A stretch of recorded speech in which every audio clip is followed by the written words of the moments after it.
चेहऱ्यावरती पण समाधान जे आहे जो आनंद आहे तो याच्यानंतर बघायला मिळतोय. नाही काय असतं, आपण ज्यावेळेस एवढा मोठा संघर्ष उभा करतो त्यावेळेस हे सगळ्यांना त्यागावं लागतं. आनंद बघणं एवढी सोपी गोष्ट नसते.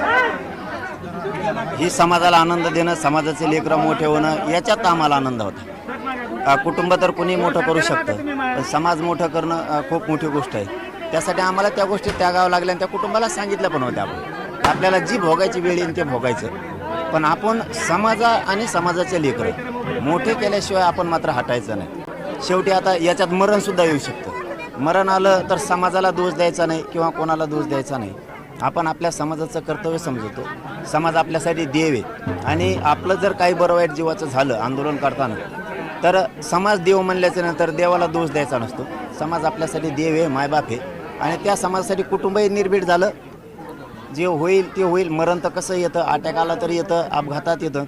मग मैदानात लढून जर आलं समाजासाठी तर आपण त्याचा काय म्हणू त्याला की आपलं बलिदान आपल्या समाजासाठी गेलं, आपल्याला चांगला दर्जा मिळाला, समाजासाठी मरण आलं. त्यामुळे हटायचं कोणी नाही आहे, कोणी वाईट पण मानायचं नाही. असंही माणसाला काही होऊ शकतं आणि कुटुंबाने ती मनस्थिती केलेली होती सगळ्यात की समाज आधी मग आपलं.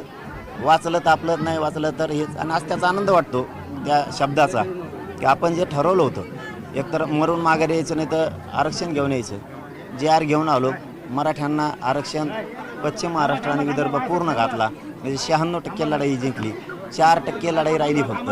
कारण एवढी मोठी लढाई इतक्या टक्क्यात कोणाचीच जिंकत नाही. 10-5% जिंकू शकतो माणूस, पण 95-96% जिंकणं ही सोपी गोष्ट नाही. त्याचा आज खूप आनंद होतो की आज समाज मोठा झाला.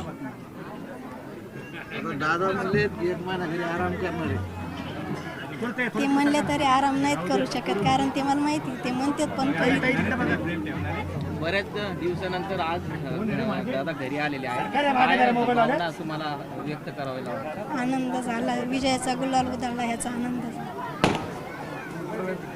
एक वाक्य म्हणली होती, आरक्षण घेऊन काळजी वाटत होती. दादा घरी आले. छत्रपती शिवाजी महाराजही त्यांच्या पाठीशी होते आणि गणपती बाप्पाही त्यांच्या पाठीशी होते. त्यांचेच आशीर्वाद त्यांना लाभले. बरेच उपोषण दादाने केलेत, आता नको वाटते का उपोषण करायला? नाही, आम्ही म्हणलं तरी नाही, ते करणारच आहे. ते सांगत नाहीत, करते.